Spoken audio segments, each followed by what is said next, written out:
Hello student, Kalyani IAS academy के online platform पर आपका स्वागत है। मैं हूं लखन दायमा, आपको एमपीपीएससी मेंस एग्जाम के लिए सेकंड पेपर का फर्स्ट पार्ट पढ़ा रहा हूं, जिसका नाम है संविधान, शासन व्यवस्था, राजनीति तथा प्रशासनिक संरचना। फ्रेंड, आज मैं आपको पढ़ाने वाला हूं सरदार वल्लभ भाई पटेल के बारे में। तो पिछली क्लास में मैंने आपको सरदार वल्लभ भाई पटेल के बारे में पढ़ाया था, तो उसका जो बचा हुआ पार्ट है वह मैं आज आपको पूरा पढ़ाऊँगा। तो चलिए इसमें शुरू करते हैं सरदार वल्लभ भाई पटेल का योगदान एवं उनकी भूमिका। तो सरदार वल्लभ भाई पटेल का योगदान या उनकी भूमिका किन किन क्षेत्रों में रही है, तो देखिए इसमें सरदार वल्लभ भाई पटेल का योगदान या भूमिका। तो पहला है स्वाधीनता आंदोलन में उनका योगदान। तो भारत का जो स्वाधीनता आंदोलन था, स्वतंत्रता संग्राम था या स्वतंत्रता आंदोलन था, इसमें सरदार वल्लभ भाई पटेल का योगदान क्या रहा है, ये हम इसके अंतर्गत आपको पढ़ाएंगे। दूसरा आता है देशी रियासतों के एकीकरण में सरदार वल्लभ भाई पटेल की भूमिका। तो देश में जब हमें स्वतंत्रता प्राप्त हो गई थी, हमें आज़ादी प्राप्त हो गई थी, परंतु सबसे बड़ी चुनौती थी कि जो देशी रियासतें थी, इन देशी रियासतों को भारतीय संघ में कैसे शामिल किया जाए। तो इन देशी रियासतों का एकीकरण या देशी रियासतों को भारतीय संघ में शामिल करने में सरदार वल्लभ भाई पटेल ने महत्वपूर्ण भूमिका निभाई थी। ये इसके अंतर्गत हम आपको पढ़ाएंगे। फिर इसके बाद में संविधान निर्माण में, तो भारतीय संविधान निर्माण में भी सरदार वल्लभ भाई पटेल की महत्वपूर्ण भूमिका रही है। ठीक है फ्रेंड, तो ये आपको इसमें ध्यान रखना है। अब इसमें सबसे पहले शुरू करते हैं स्वाधीनता आंदोलन में सरदार वल्लभ भाई पटेल का योगदान। तो देखिए इसमें स्वाधीनता आंदोलन में सरदार वल्लभ भाई पटेल का योगदान। तो राष्ट्र निर्माता सरदार वल्लभ भाई पटेल ये कर्मयोगी थे। इसके बाद में राष्ट्रीय एकता और अखंडता के ये प्रबल समर्थक थे। ये हमेशा भारत में एकता बनाए रखने के पक्ष में थे। हिंदू हो, मुसलमान हो, ईसाई हो या अन्य जितने भी धर्म के लोग हैं, इन सभी में एकता बनाए रखने की महत्वपूर्ण इच्छा रखते थे ये। ठीक है, ये हमेशा यही चाहते थे कि भारत में सभी लोग आपस में मिलजुल कर रहें, भारत के सभी लोग आपस में एकता को बनाए रखें। इसके बाद फिर 1918 के खेड़ा सत्याग्रह में इनका योगदान रहा। 1922 के नागपुर झंडा सत्याग्रह में इनका योगदान था। फिर इसके बाद में 1924 के बोरसद सत्याग्रह में इनका योगदान रहा है। फिर 1927 का गुजरात बाढ़ संकट तथा 1935 के बोरसद प्लेग और अहमदाबाद म्यूनिसिपैलिटी के अध्यक्ष पद पर ये रहे हैं। तो इन क्षेत्रों में इनकी महत्वपूर्ण भूमिका रही है। तो 3 नंबर में आपसे क्वेश्चन पूछा जा सकता है कि सरदार वल्लभ भाई पटेल की सत्याग्रह में भूमिका के बारे में लिखिए। जब 3 नंबर में ऐसा क्वेश्चन पूछा जा रहा है, तो आपको ये जो जितने सत्याग्रहों के नाम हमने बताए हैं, इनके नाम आपको 3 नंबर में लिखना होगा। इसके बाद फिर 1928 का जो बारदोली आंदोलन था, तो बारदोली आंदोलन का भी इन्होंने कुशल नेतृत्व किया और उसी बारदोली सत्याग्रह से ही सरदार वल्लभ भाई पटेल को सरदार की उपाधि प्राप्त होती है। उससे पहले सरदार वल्लभ भाई पटेल को सरदार नहीं कहा जाता था। ठीक है फ्रेंड, तो ये आपको इसमें ध्यान रखना है। अब इसके बाद देखिए इसमें आगे सरदार पटेल की अध्यक्षता में 1931 में 1931 में कराची में एक अधिवेशन हुआ था कांग्रेस का। ठीक है, तो कराची वर्तमान में पाकिस्तान में है, ये आपको ध्यान रखना है।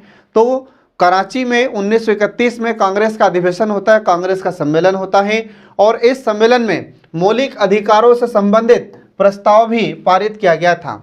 ठीक है, और उस समय इस कांग्रेस के अधिवेशन में अध्यक्ष सरदार वल्लभ भाई पटेल को बनाया गया था। तो ये एग्जाम में भी हमसे कई बार क्वेश्चन पूछा जा चुका है कि मौलिक अधिकारों की मांग सर्वप्रथम हमारे भारत में किस कांग्रेस के अधिवेशन में की गई थी। तो कांग्रेस का यह कराची अधिवेशन था 1931 में और इस समय इसके अध्यक्ष सरदार वल्लभ भाई पटेल थे। ठीक है, तो इस समय मौलिक अधिकारों की मांग के लिए एक प्रस्ताव पेश किया जाता है। इसके बाद फिर अगला आता 1941 में 1941 में व्यक्तिगत सत्याग्रह में ये जेल गए थे और 1942 में भारत छोड़ो आंदोलन में इन्होंने भाग लिया था और ये जेल भी गए थे। ठीक है, फिर स्वतंत्रता आंदोलन में सरदार वल्लभ भाई पटेल ने गांधी जी के सच्चे अनुयायी के रूप में भाग लिया था और उनके बताए गए मार्ग पर ये चले थे सरदार वल्लभ भाई पटेल। स्वतंत्रता संग्राम के दिनों में सरदार वल्लभ भाई पटेल ने एक महान नायक की भूमिका निभाई थी, ये आपको ध्यान रखना होगा फ्रेंड। ठीक है, इसके बाद फिर सरदार वल्लभ भाई पटेल भारत विभाजन के विरोधी थे। सरदार वल्लभ भाई पटेल कभी नहीं चाहते थे कि भारत का विभाजन हो, भारत से अलग होकर एक नया देश पाकिस्तान बने। ये सरदार वल्लभ भाई पटेल कभी नहीं चाहते थे। लेकिन मुस्लिम लीग के साथ 1 वर्ष शासन चलाने के अनुभव के आधार पर सरदार वल्लभ भाई पटेल इस निष्कर्ष पर पहुंचे कि सांप्रदायिकता की आग से देश को बचाने के लिए, देश का भविष्य सुरक्षित रखने के लिए देश का विभाजन करना अनिवार्य है। सरदार वल्लभ भाई पटेल ने मजबूरी में देश का विभाजन स्वीकार किया था। वे जानते थे कि अगर देश का विभाजन नहीं हुआ, अर्थात भारत से अलग करके एक अलग देश पाकिस्तान नहीं बनाया गया, तो यहाँ पर हमेशा लड़ाई झगड़े होते रहेंगे, ठीक है, और कई बार यहाँ पर हिंदू मुसलमानों के बीच में झगड़े होंगे। तो इस समस्याओं से निजात पाने के लिए, इस समस्याओं के समाधान के लिए सरदार वल्लभ भाई पटेल ने भारत का विभाजन स्वीकार कर लिया था। इसके बाद फिर मुस्लिम लीग को वह राष्ट्र की एकता और अखंडता में बाधक समझते थे, क्योंकि मुस्लिम लीग हमेशा अलग देश की मांग करता था। इसके बाद में मुस्लिम लीग कभी नहीं चाहता था कि ये हिंदू और मुसलमानों के बीच में एकता बनी रहे। तो सरदार वल्लभ भाई पटेल मुस्लिम लीग को हमेशा हिंदू और मुसलमान, मतलब हमारे राष्ट्र की एकता में और अखंडता में हमेशा बाधक मानते थे। इसके बाद फिर कुछ लोग सरदार वल्लभ भाई पटेल को मुस्लिम विरोधी बताते थे, लेकिन यह गलत है। सरदार वल्लभ भाई पटेल हमेशा तटस्थ रहते थे। जितना हिंदुओं को बढ़ावा देते थे उतना ही मुसलमानों को भी बढ़ावा देते थे। इसलिए सरदार वल्लभ भाई पटेल हिंदू और मुसलमानों दोनों में ही एकता को बनाए रखने के लिए हमेशा प्रयासरत थे। इसके बाद फिर अन्य हिंदू संगठनों को भी वे किसी प्रकार के समाज में अव्यवस्था फैलाने की छूट नहीं देते थे।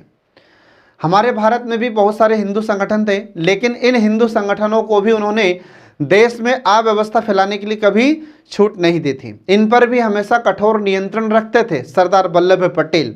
इसके बाद में विदेश नीति के संबंध में भी उन्हें बहुत ज्ञान था और वे दूरदर्शी थे विदेश नीति के मामले में।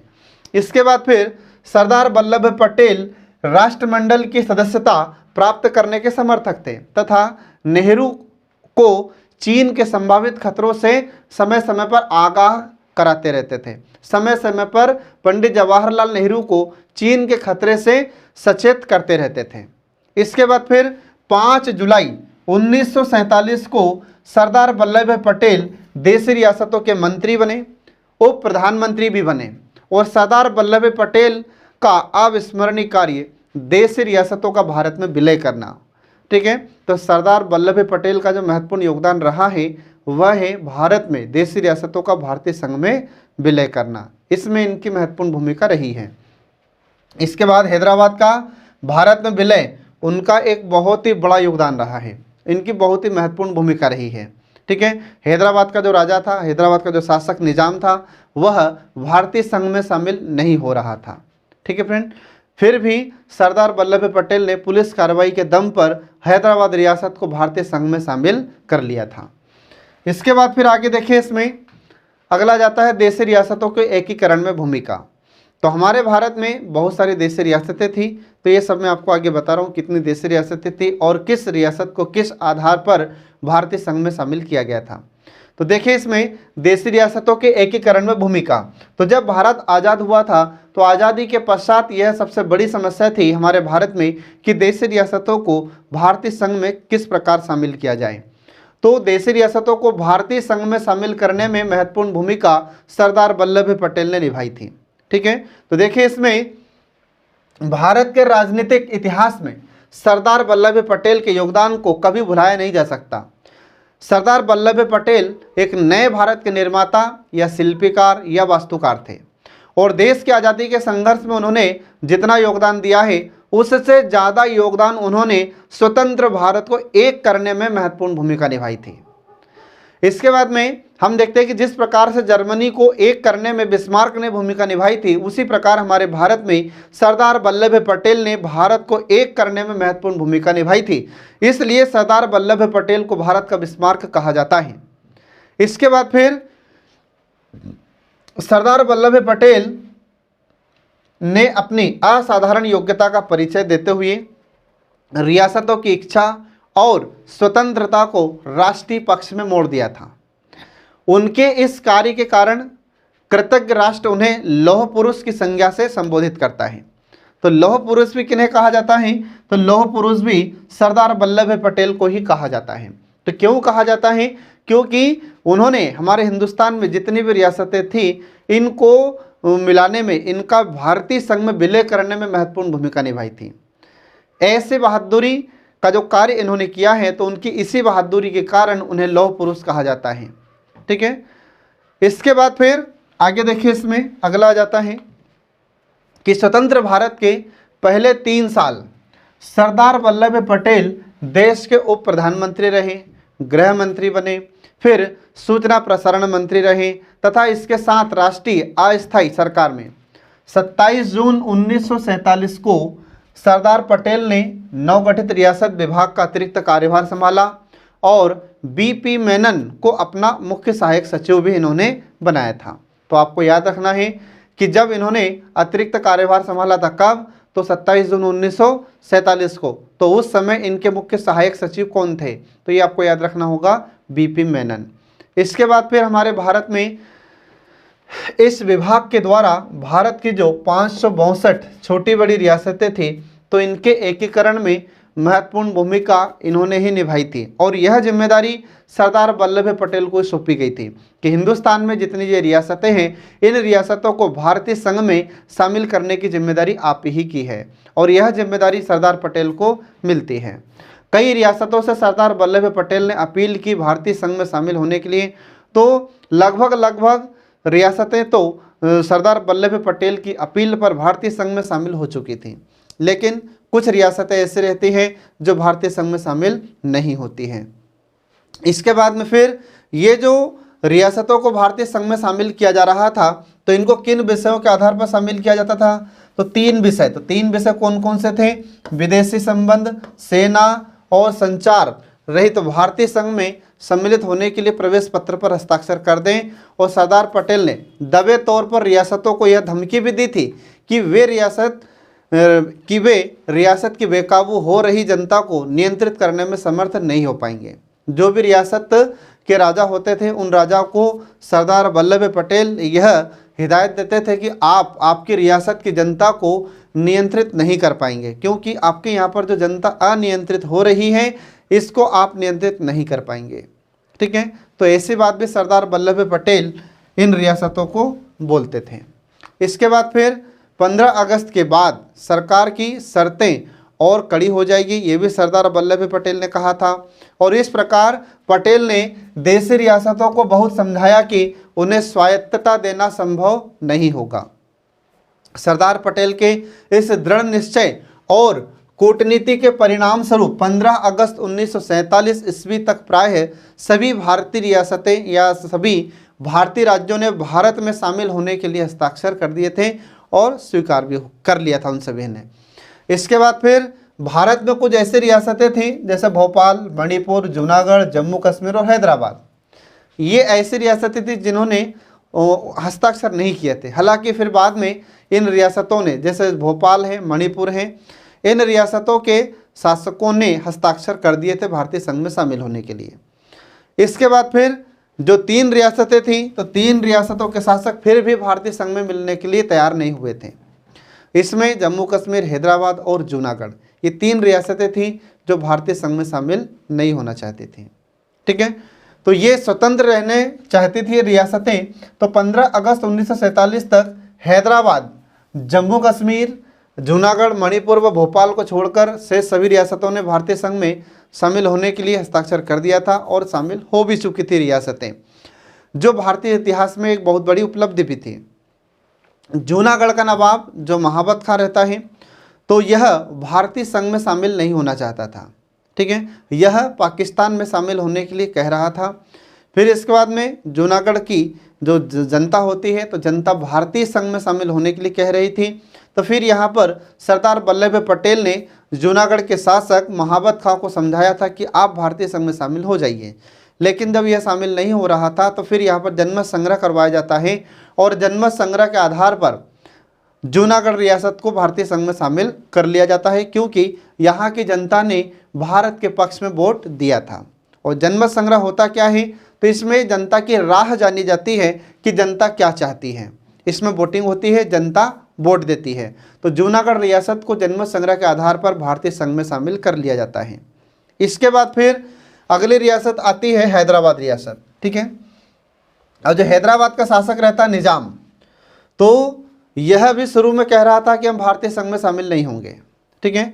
यह स्वतंत्र रहने का दावा कर रहा था। फिर सरदार वल्लभ भाई पटेल अपनी सेना को वहाँ पर पहुँचते हैं, सेना को लेकर पहुँचते हैं, और जैसे ही सेना वहाँ पर भेजी जाती है, जैसे ही सेना पहुँची तो वहाँ पर एक ऑपरेशन चलाया गया था, जिसे याद रखना है आपको, ऑपरेशन पोलो। याद रखना फ्रेंड, एग्जाम में आपसे क्वेश्चन पूछा जा सकता है।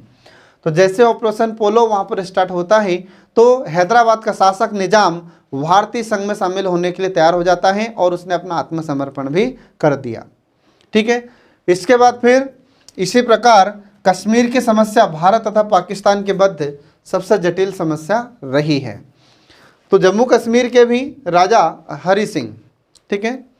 तो देखिए इसमें महाराजा हरि सिंह की कहानी मैं आपको आगे बता रहा हूँ कि स्वतंत्रता प्राप्ति के पश्चात कश्मीर के महाराजा हरि सिंह कश्मीर को एक स्वतंत्र रियासत रखना चाहते थे तथा भारत व पाकिस्तान से यथास्थिति समझौता रखना चाहते थे, ठीक है। लेकिन क्या हुआ कि 22 अक्टूबर 1947 को पाकिस्तानी सेना ने यहाँ पर कश्मीर पर आक्रमण कर दिया। तब महाराजा हरि सिंह भारत सरकार से सहायता लेने के लिए आते हैं। तो भारत सरकार से महाराजा हरि सिंह ने 24 अक्टूबर 1947 को पहली बार भारत सरकार से सहायता मांगी थी, और उस समय सरदार वल्लभ भाई पटेल ने यह निर्णय किया कि महाराजा हरि सिंह को तभी सहायता दी जाएगी जब वे भारत में मिलने के लिए विलय पत्र पर हस्ताक्षर करेंगे, ठीक है। तो फिर महाराजा हरि सिंह ने अपनी रियासत जम्मू कश्मीर रियासत को भारतीय संघ में विलय करने के लिए विलय पत्र पर हस्ताक्षर कर दिए थे, ठीक है। तो उस समय भारत का अधिकार इस जम्मू कश्मीर पर मात्र विदेश मामले या और इसके बाद फिर सुरक्षा और संचार, ये 3 विभागों के चलते जम्मू कश्मीर पर भारत का अधिकार था, बाकी भारत का उस पर कोई अधिकार नहीं था। फिर इसके बाद में हम देखते हैं कि 2019 में नरेंद्र मोदी की सरकार ने इस जम्मू कश्मीर को भारतीय संघ में शामिल कर लिया है, ठीक है। तो जो अनुच्छेद 370 है, तो अनुच्छेद 370 को निरसित कर दिया गया या हटा दिया गया है, ठीक है। अब इसके बाद देखिए, तो जब इसको जम्मू कश्मीर को भारतीय संघ में मिलाया जाता है तो फिर भी उस समय कई लोगों ने बगावत की थी, ठीक है, कई लोगों ने विरोध भी किया था। फिर इसके बाद में आखिरी तक करते रहे, ठीक है। अब इसके बाद देखिए इसमें जम्मू कश्मीर के बाद में तो जो लक्षद्वीप है, तो लक्षद्वीप यह आज हमारे भारत में केंद्र शासित प्रदेश है, और जम्मू कश्मीर को और लद्दाख 2 केंद्र शासित प्रदेश बना दिए गए हैं। जो लक्षद्वीप है, तो लक्षद्वीप समूह को भारत में मिलाने में भी पटेल की, सरदार वल्लभ भाई पटेल की महत्वपूर्ण भूमिका रही है। तो लक्षद्वीप पर पाकिस्तान दावा कर सकता है, इसलिए सरदार वल्लभ भाई पटेल ने अपनी एक सेना भेजी, ठीक है। तो उस समय तुरंत वहाँ पर सेना को सरदार वल्लभ भाई पटेल पहुँचाते हैं और सेना ने अपना ध्वजा फहराया, ठीक है। अगर हम भारत की सेना वहाँ पर नहीं पहुँचती तो पाकिस्तान की सेना उधर से आ ही रही थी लक्षद्वीप पर अधिकार करने के लिए। लेकिन जब पाकिस्तान के सैनिकों ने देखा कि लक्षद्वीप पर भारत का कब्जा हो चुका है या भारत का अधिकार हो चुका है और भारत की सेना वहाँ पर ध्वज या झंडा फहरा चुकी है, तो फिर पाकिस्तान की सेना वहाँ से वापस लौट जाती है, ठीक है। इसके बाद फिर आगे देखिए, इसमें कुछ लोग सरदार वल्लभ भाई पटेल की तुलना जर्मनी के बिस्मार्क से करते हैं, लेकिन यह तुलना करने वाले इस बात को भूल जाते हैं कि बिस्मार्क ने तो सेना के बल पर धाक जमाया था, दबाव बनाया था और अत्याचार से कुछ छोटे राज्यों को दबाकर जर्मनी का एकीकरण किया था, जिससे सरदार वल्लभ भाई पटेल की तुलना हम नहीं कर सकते, क्योंकि सरदार वल्लभ भाई पटेल ने 562 देशी रियासतों को भारतीय संघ में मिलाया था, ठीक है, जो फ्रांस से भी बड़ी थी। आ रहा समझ में। और इसके बाद हम देखते हैं कि जो बिस्मार्क था, तो बिस्मार्क ने वहाँ पर जर्मनी के एकीकरण कई दिनों में किया था, और जबकि छोटी छोटी रियासतें थी, छोटे छोटे से राज्य थे, उनको एक करने में बहुत अधिक समय लिया था, जबकि सरदार वल्लभ भाई पटेल ने कम समय में ही इन देशी रियासतों को भारतीय संघ में विलय कर लिया था, जबकि ये रियासतें बहुत बड़ी बड़ी थी, ठीक है। तो इसी के संबंध में फिर मोरारजी देसाई क्या कहते हैं, तो देखिए इसमें, तो मोरारजी देसाई का कथन है कि बिस्मार्क ने जर्मनी का एकीकरण किया परंतु समय बहुत ज़्यादा लिया था और वह भी एक छोटे देश जहां कुछ ही राज्य थे, एक ही धर्म के लोग थे। परंतु सरदार वल्लभ भाई पटेल ने हमारे भारत में, जो कि बहुत विशाल देश है, और इस विशाल देश में जो बड़ी बड़ी रियासतें थी, उन रियासतों को भारतीय संघ में शामिल किया और इन रियासतों में विभिन्न भाषा के लोग या विभिन्न भाषा बोलने वाले लोग निवास करते थे, विभिन्न धर्म के लोग निवास करने वाले थे इन रियासतों में। ठीक है, इसके बाद भी सरदार वल्लभ भाई पटेल ने अति शीघ्रता से इन देशी रियासतों को भारतीय संघ में शामिल करने में महत्वपूर्ण भूमिका निभाई थी। तो जो जर्मनी का एकीकरण किया था बिस्मार्क ने, तो उससे कई गुना ज़्यादा महत्वपूर्ण है सरदार वल्लभ भाई पटेल। ठीक है, तो ये आपको ध्यान रखना फ्रेंड। इसके बाद देखिए इसमें आगे संविधान निर्माण में पटेल का योगदान, जो हमने आपको पिछला बताया है कि भारत के एकीकरण में भूमिका। ठीक है, ये 5 नंबर में आपसे क्वेश्चन पूछा जा सकता है। अब इसके बाद देखिए संविधान निर्माण में सरदार वल्लभ भाई पटेल का योगदान। तो सरदार वल्लभ भाई पटेल के बहुमुखी योगदान की प्रशंसा करते हुए H.B. कामत, याद रखना आपको, तो H.B. कामत ने लिखा है कि सरदार वल्लभ भाई पटेल ने संविधान सभा का व्यवहारवादी एवं यथार्थवादी मार्गदर्शन किया था। ठीक है, इसके बाद फिर सरदार वल्लभ भाई पटेल संविधान सभा की 3 महत्वपूर्ण उपसमितियों, जैसे मौलिक अधिकार उपसमिति, इसके बाद फिर अल्पसंख्यक उपसमिति और प्रांतीय संविधान उपसमिति, इन 3 समितियों के अध्यक्ष रहे थे। इसके बाद फिर सरदार वल्लभ भाई पटेल के द्वारा संविधान में दिए गए प्रमुख योगदान के कुछ वर्णन है। तो सरदार वल्लभ भाई पटेल ने जो योगदान दिया है संविधान में, तो उसका वर्णन कुछ इस प्रकार है। तो देखिए सरदार वल्लभ भाई पटेल ने जो योगदान दिया है संविधान में, तो पहला है मौलिक अधिकार के संदर्भ में।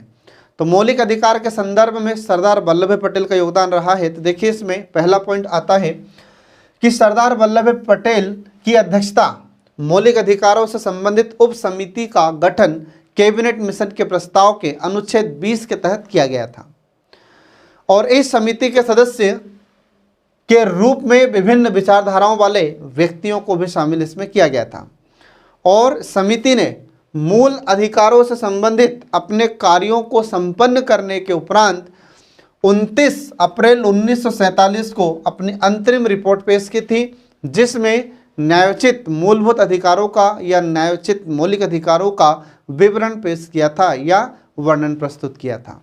ठीक है, तो ये आपको इसमें ध्यान रखना है। इसके बाद फिर अगला आता है कि सरदार वल्लभ भाई पटेल ने 29 अप्रैल 1949 को रिपोर्ट के संबंध में अपना एक प्रस्ताव पेश किया था और उन्होंने इस प्रस्ताव में न्यायोचित और गैर न्यायोचित अधिकारों के संबंध में लोगों का ध्यान आकर्षित किया था। और फिर सरदार वल्लभ भाई पटेल ने कहा था कि हम इन मूल अधिकारों को संविधान के अंतर्गत न्याय योग्य बनाने पर अधिक महत्व दें, जैसे कि संयुक्त राज्य अमेरिका एवं नवीनतम प्रजातांत्रिक संविधानों में विशेष उपायों सहित नागरिक अधिकार संविधान की छवि प्रदर्शित करते हैं। आ रहा समझ में? तो ये आपको इसमें ध्यान रखना फ्रेंड। तो ये सरदार वल्लभ भाई पटेल ने कहा था इन मूल अधिकारों के संबंध में। परिणाम स्वरूप संविधान के अनुच्छेद 32 द्वारा संवैधानिक उपचारों के अधिकार को सम्मिलित किया गया था। तो इसमें भी सरदार वल्लभ भाई पटेल की महत्वपूर्ण भूमिका है। तो जो अनुच्छेद 32 है इसमें संवैधानिक उपचारों का अधिकार का वर्णन है। इसमें 5 प्रकार की रिट का वर्णन है जो मैं आपको पहले पढ़ा चुका हूँ। इसके बाद फिर आता है नागरिकता के बारे में।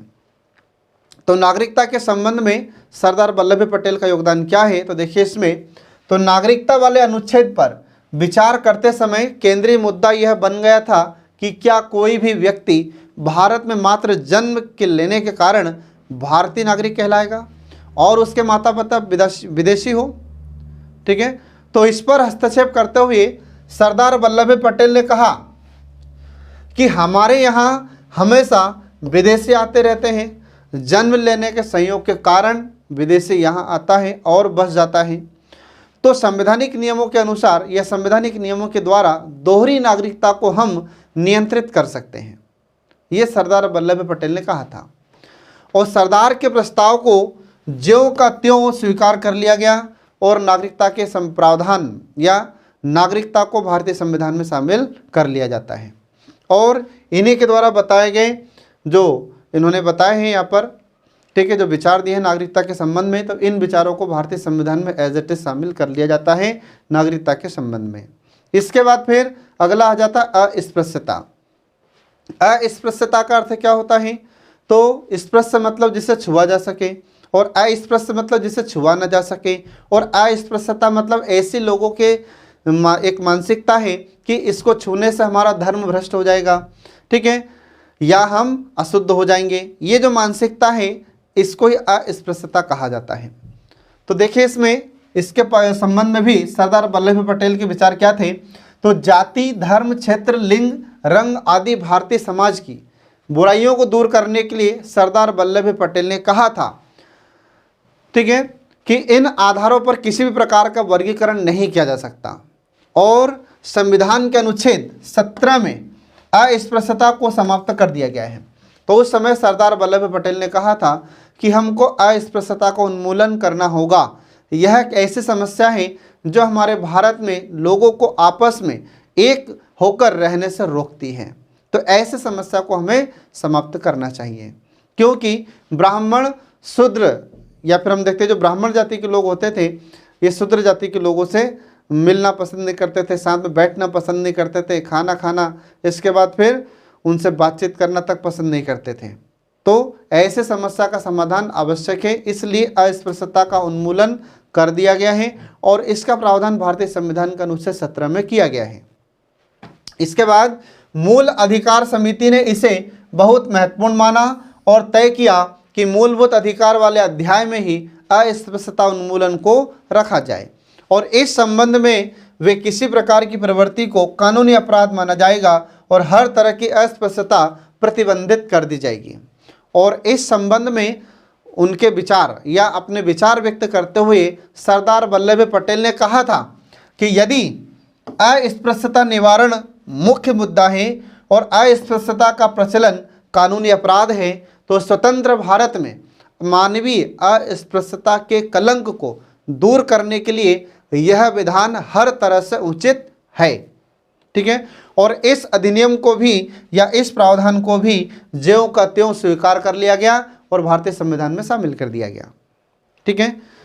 इसके बाद फिर आगे देखिए, इसमें अगला आता है समान अवसर की समानता या अवसर की समानता। तो समान अवसर या अवसर की समानता, तो इसके संबंध में भी सरदार वल्लभ भाई पटेल ने विचार व्यक्त किए थे। तो उन्होंने कहा था कि राज्य को सभी नौकरियों और नियुक्तियों में सबको समान अवसर प्रदान करना चाहिए। धर्म, प्रजाति, लिंग, जाति, जन्म स्थान और निवास आदि के आधार पर किसी भी प्रकार का कोई भेदभाव नहीं करना चाहिए। और यह अधिनियम भी सरदार वल्लभ भाई पटेल की इच्छा के अनुसार पास हो जाता है। और आज हम देखते हैं कि लोक नियोजन के विषय में अवसर की समानता भारतीय संविधान के अनुच्छेद 16 में वर्णित है, ठीक है। अगर कोई भी सरकारी वैकेंसी आती है तो उसमें भारत के सभी राज्यों के और केंद्र शासित प्रदेशों के सभी नागरिकों को फॉर्म अप्लाई करने का अधिकार होता है। तो सबको अपना अपना भाग्य आजमाने का अधिकार दिया गया है, ये संविधान में वर्णित है। तो इसमें भी सरदार वल्लभ भाई पटेल की महत्वपूर्ण भूमिका रही है। इसके बाद फिर अगला आता उपाधियों का अंत। तो सभी उपाधियों को समाप्त करने संबंधी अधिनियम को पेश करते हुए सरदार वल्लभ भाई पटेल ने कहा था कि संघ उत्तराधिकार में प्राप्त होने वाली उपाधियां प्रदान नहीं करेगा। किसी भी प्रकार की कोई उपाधि अब सरकार के द्वारा नहीं दी जाएगी, ठीक है। तो इस अधिनियम को प्रस्तुत करते हुए बड़े ही स्पष्ट शब्दों में सरदार वल्लभ भाई पटेल ने कहा था कि उत्तराधिकार शब्द बहुत विवादास्पद हो गया है और इसे हटा दिया जाना चाहिए और इसका औपचारिक संशोधन भी कर देना चाहिए। इस अधिनियम के अनुसार संघ के द्वारा कोई उपाधि नहीं दी जाएगी और सरदार पटेल ने भी कहा था कि इन उपाधियों के द्वारा देश के लोगों का सार्वजनिक जीवन भ्रष्ट होता है, इसलिए इसे मूलभूत अधिकारों में रखना बेहतर रहेगा। तो सरदार वल्लभ भाई पटेल ने जब उपाधियों के अंत के बारे में प्रस्ताव पेश किया तो इसको भी संविधान सभा ने स्वीकार किया और इसे भारतीय संविधान के अनुच्छेद 18 में शामिल कर दिया गया है। तो आपको हमने पढ़ाया था कि भारतीय संविधान के अनुच्छेद 18 में लिखा है उपाधियों का अंत। तो भारत सरकार की ओर से अब कोई उपाधि किसी को नहीं दी जाएगी शिक्षा को छोड़कर। ठीक है, इसके बाद आगे देखिए, इसमें शिक्षा और सेना ये दो को छोड़कर बाकी किसी भी फील्ड में, किसी भी क्षेत्र में सरकार उपाधि नहीं देगी। इसके बाद देखिए स्वतंत्रता के संबंध में, तो स्वतंत्रता के संबंध में सरदार वल्लभ भाई पटेल की भूमिका क्या रही है, तो देखिए इसमें तो संविधान के अनुच्छेद 19 में उल्लिखित सभी 6 प्रकार की स्वतंत्रताओं का अधिनियम प्रस्तुत करते हुए उन्होंने कहा था, सरदार वल्लभ भाई पटेल ने कहा था कि दूसरे से छठे नियम तक औचित्यपूर्ण प्रतिबंध राज्य के द्वारा लगाए जा सकते हैं और इसके अलावा अन्य महत्वपूर्ण प्रावधानों के विकास में भी सरदार वल्लभ भाई पटेल की महत्वपूर्ण भूमिका निर्णायक रही है।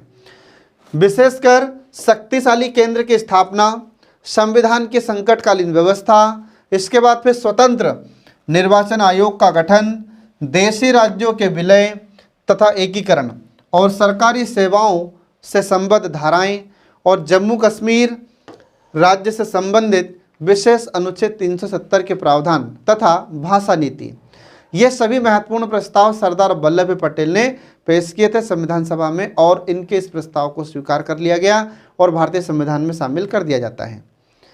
इसके बाद देखिए इसमें आगे अगला जाता है खेड़ा सत्याग्रह में भूमिका। अब जो खेड़ा सत्याग्रह हुआ था तो इसमें सरदार वल्लभ भाई पटेल की भूमिका कैसे रही है, तो देखिए इसमें तो खेड़ा सत्याग्रह सरदार वल्लभ भाई पटेल के जीवन का यह प्रथम सत्याग्रह था। तो एग्जाम में आपसे क्वेश्चन पूछा जा सकता है कि बताइए सरदार वल्लभ भाई पटेल ने किस सत्याग्रह में पहली बार भूमिका निभाई थी, तो यह था खेड़ा सत्याग्रह। ठीक है, तो देखिए इसमें आगे कि सन 1917 में अतिवृष्टि के कारण खेड़ा जिले में औसतन 30 इंच वर्षा के स्थान पर 70 इंच वर्षा हुई थी, जिससे सारी फसल खराब हो गई थी, नष्ट हो गई थी और किसानों के सामने लगान चुकाने का संकट उत्पन्न हो गया था। किसानों के पास इतना पैसा नहीं था कि वह लगान अदा कर दे या लगान चुका दे।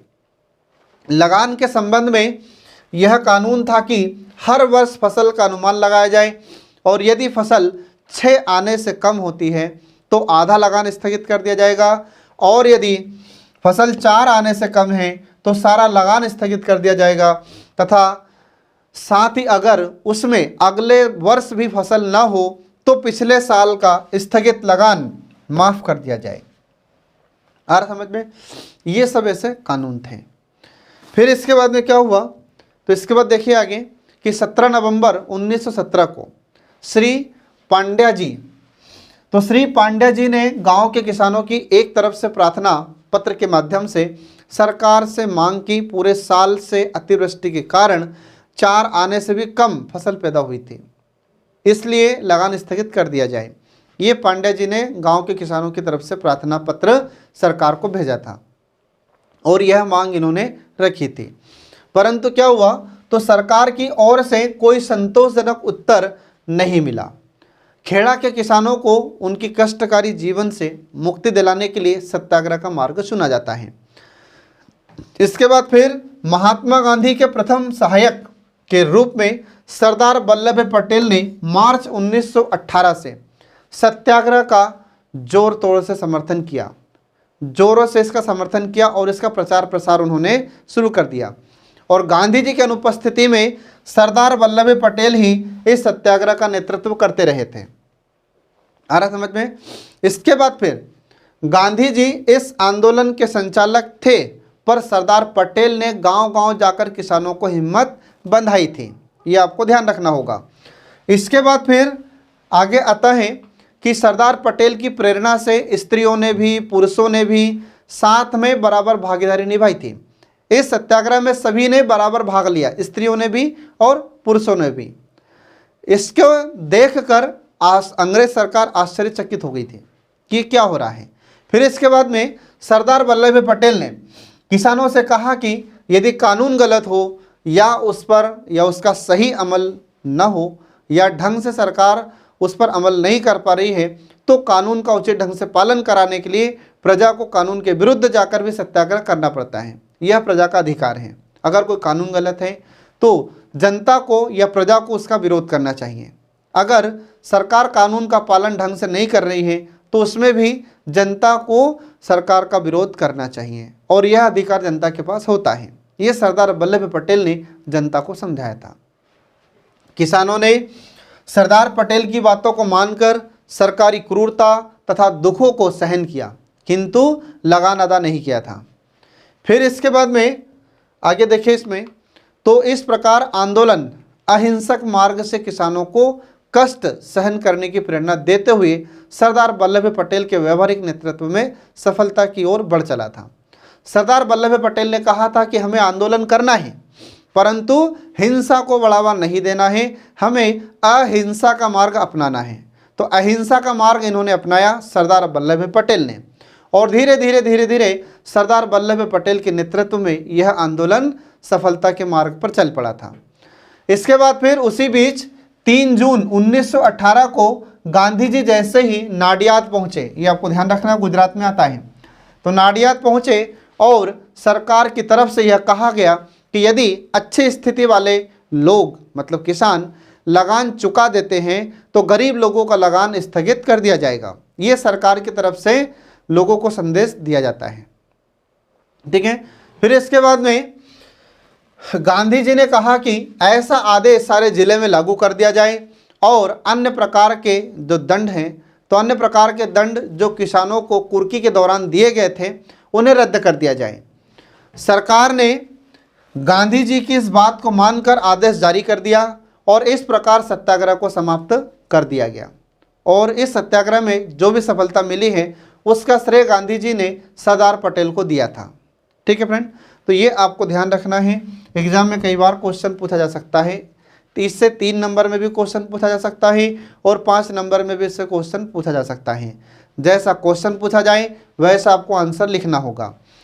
अब इसके बाद देखिए बारदौली सत्याग्रह में भूमिका, तो सरदार वल्लभ भाई पटेल की बारदौली सत्याग्रह में भूमिका किस प्रकार की रही है, तो देखिए इसमें, तो 19 जुलाई 1927 का या 19 जुलाई 1927 को बारदौली के लगान में भी भारी प्रतिशत की वृद्धि कर दी गई थी। तो वहाँ पर बारदौली में भी सरकार किसानों से लगान ज़्यादा वसूल रही थी। इसके बाद में जो ज़्यादा वृद्धि हो जाती है तो वहाँ की जनता सरकार के द्वारा बढ़ाई गई लगान वृद्धि से परेशान थी।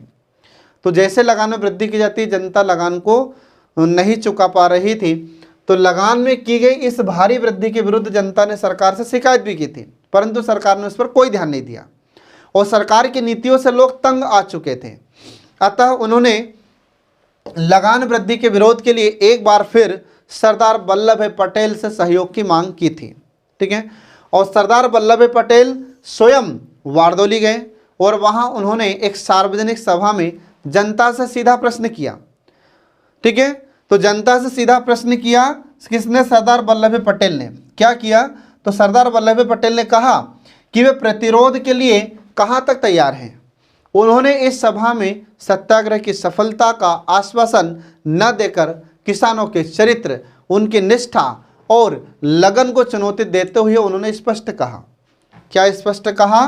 तो आगे देखिए कि मेरे साथ खेल न किया जाए, मैं ऐसे काम में हाथ नहीं डालता जिसमें जोखिम ना हो, और जो लोग जोखिम उठाने के लिए तैयार हो मेरे साथ आए, मैं उनका बराबर साथ दूंगा। ये सरदार वल्लभ भाई पटेल ने किसानों से कहा। ठीक है, और सरदार पटेल ने सत्याग्रह की शुरुआत 12 फरवरी 1928 को बारदौली के समस्त प्रतिनिधियों की सभा के साथ की थी। तो ये आपको ध्यान रखना होगा, इसका वर्ष याद रखना होगा फ्रेंड। एग्जाम में क्वेश्चन पूछा जा सकता है कि सरदार वल्लभ भाई पटेल ने बारदौली सत्याग्रह की शुरुआत कब की थी। तो ये 3 नंबर में आपसे क्वेश्चन पूछा जा सकता है। बाकी 5 नंबर में अगर पूछेगा तो पूरा बारदौली सत्याग्रह का वर्णन आपको करना होगा।